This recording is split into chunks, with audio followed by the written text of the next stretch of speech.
Okay, welcome everyone to this special meeting of the Strathbogie Shire Council held virtually on Tuesday the 25th of August 2020, commencing at 5:03 p.m. Apologies for the few minutes that we've been delayed.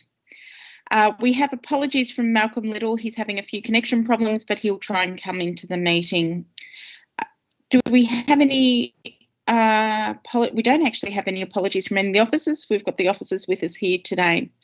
So until further notice, all meetings conducted by the Strathbogie Shire Council will be conducted virtually and live streamed on our website at www.strathbogie.vic.gov.au.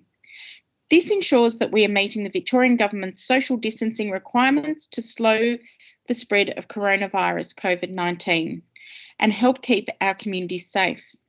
We encourage all community members to watch the meeting online, and given that we have had to close the public gallery until further notice, following legal advice around how to comply with the COVID-19 social distancing rules. So for those people following on in our agenda, we now I would like to begin by acknowledging the traditional owners of the lands on which we are all meeting today, and I pay my respects to their elders past and present. Councillors, do we have any disclosures of interests that you wish to disclose tonight? No? In that case, we have no petitions, so we're moving on to item 6, the reports of council.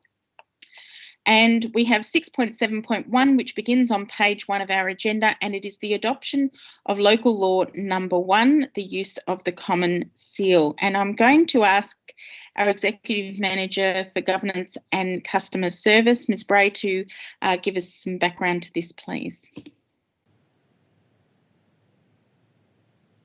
Dawn, you're just still on mute. Thank you. Sorry, Madam Mayor. Thank you, Madam Mayor. The items that we have on the agenda tonight relate to requirements that we need to put in place by the 1st of September under the new Local Government Act 2020. So the Act requires us to replace our current meetings procedures local law with governance rules. And what that also means is that retracting that existing local law means that we don't have any provisions around the use of Council's common seal.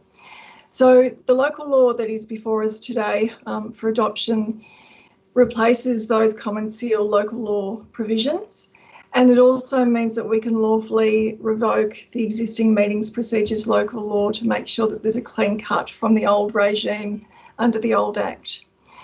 So the provisions of the existing or the old Local Government Act of 1989 still relate to the creation of local laws. So the new 2020 Act is being brought in stages. And so we're in a situation where some of the old requirements of the 1989 Act still are in play, and some of the new 2020 Act requirements are in play. So I know it's a little bit confusing, but in terms of when we're making a local law, we have to follow the old 1989 Act. And so this means that we've had to go through a Section 223 process, a very formal consultative process, which required Council to request or place the local law on exhibition for a period of 28 days. We had to put a notice in the Government Gazette and newspapers on our website and also on our social media. And during that consultation process, people could also request to make a verbal submission if they wanted to in support of a written submission. So councillors, we've been through the 28-day consultation process. We haven't received any submissions. And as per the council resolution on the 21st of July, the meeting that we had set aside to hear any submissions did not need to be held because we didn't have any submissions. So councillors, the report seeks the adoption of local law number 1, the use of the common seal 2020. And as you'll see under the recommendation, there are 4 parts to it because there are parts, several requirements under the Local Government Act to formalise the passing of a local law. So we need to put a notice in the Government Gazette, in locally circulating newspapers and on our website. We also have to provide a copy of the adopted local law to the Minister for Local Government, and we also have to make sure that hard copies and soft copies are available at our service centres and also through our website. That's all. Thank you, Madam Mayor. Thank you, Ms Bray. So, councillors, we have a recommendation for item 6.7.1, the adoption of local law number 1, use of the Common Seal 2020, and that recommendation is on page 2 of our agenda. Do I have somebody prepared to move that recommendation, please? Thank you, Councillor Thompson, and Councillor Mason seconding that. Thank you. Okay, Councillor Thompson, you wish to speak to this item? Thank you, Madam Mayor. I'd like to move the recommendation as written, and I think the explanation provided by our Manager of Governance, Ms Bray, is more extensive and elaborate and full than I would ever be able to do. So I just concur with those thoughts. Thank you, Councillor Thompson. Councillor Mason, do you wish to speak to this item? Councillor Mason, you're still on mute. That's better. I'd just like to say I concur with Councillor Thompson that it was beautifully explained. Thank you. Thank you, Councillor Mason. Any other councillors wish to speak for or against this item? Okay, I note that Councillor Little has managed to connect in with us, so it's welcome, Councillor Little, and it's great to have the whole council here now. So, councillors, we have a recommendation for item 6.7.1, the adoption of local law number 1, use of the Common Seal 2020, and we have a recommendation on page 2 of our agenda that has been moved by Councillor Thompson and seconded by Councillor Mason. All those in favour? If I could have a show of hands, please, and your signs. Thank you. Lovely. Great. That's carried unanimously. Thank you, councillors. All right, councillors, we're now moving on to page 10 of our agenda, I believe. If you're working online, it's the items. Right, I am going back to page 10. Item 6.7.2, which is the adoption of governance rules. And again, I'll ask our Executive Manager for Governance and Customer Service, Ms Bray, to give us a background on this item as well, please. Thank you, Madam Mayor. As I briefly mentioned, for the first item, the new Local Government Act requires us to replace the Meetings Procedure Local Law with governance rules. And so the rules have to contain the processes for councillors, committee members and staff to declare conflicts of interest.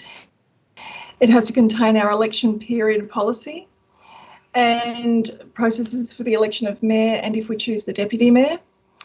And also all of the procedures for meetings, the Audit and Risk Committee and any delegated committees or community asset committees. So it's really replacing all of those things that we've got in the existing meeting procedures local law with these new governance rules. So we've tried to simplify it as much as we can. I know it is a very lengthy document, but it's divided into 4 chapters, which is meeting procedures, declaration of conflicts of interest, miscellaneous items such as the classification of information as confidential by the CEO, and our election period policy. So the governance rules, the primary purpose is to make sure that council and special committees consider and make decisions on any matter based on its merits and also in a fair, open and transparent way. And that we also abide by all of the principles under the new Local Government Act in terms of consultation and transparency. So the governance rules were based on a template released by Local Government Victoria and also from our governance lawyers as well. So it's a hybrid of both of those things. So it's important to note that after discussion with Council during the drafting of the governance rules, it was decided that the Planning Committee be disbanded and the planning items go into the Council meeting agenda. It was felt, I think, that was a more efficient and less confusing process for members of the public and also just in terms of the administration as well. So in terms of the consultation, the existing Local Government Act 2020 basically says that we have to do some form of consultation. The approach that we took was that given it's really effectively replacing a local law that we would exhibit it as we would a local law. So this document and the local laws meeting procedure for the Common Seal all were exhibited at the same time in the same way. So again, we had the 28-day period of consultation. We had a special meeting set aside to hear any submissions. We did not receive any submissions, unfortunately, and so we did not have that meeting on the 21st of August. So, councillors, again, under the new Local Government Act, there's a series of things that we need to do if we adopt these governance rules. We need to obviously adopt them, attach the Common Seal, also disband the existing planning committee that was and revoke the delegation provided to the committee by council on the 16th of November 2004.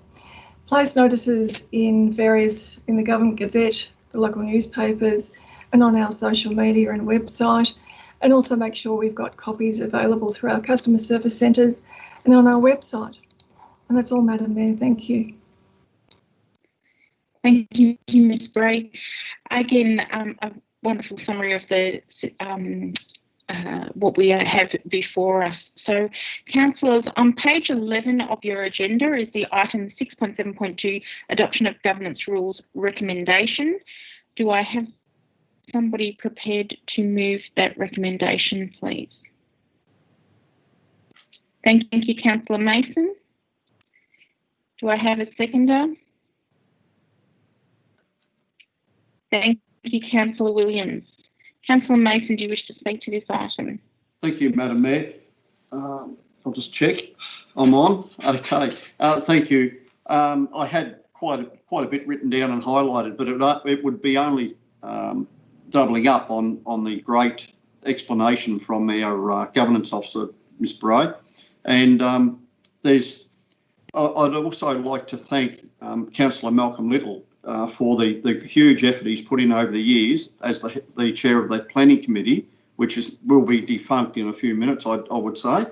And yeah, it's very involved, and obviously no submissions to me is disappointing, because it is the platform on how we hold meetings and actually run the council. So it's very important. Thank you. Thanks, Councillor Mason. Councillor Williams, do you wish to speak to this item? I'd like to just briefly congratulate Dawn for that wonderful report that she's put up again, and I concur with what Councillor Mason said. And yes, the planning committee's been going for a long time, but looks like it's a little bit defunct now. So yeah, and I support this motion, Madam Chair. Thank you, Councillor Williams. Do any other councillors wish to speak for or against this item?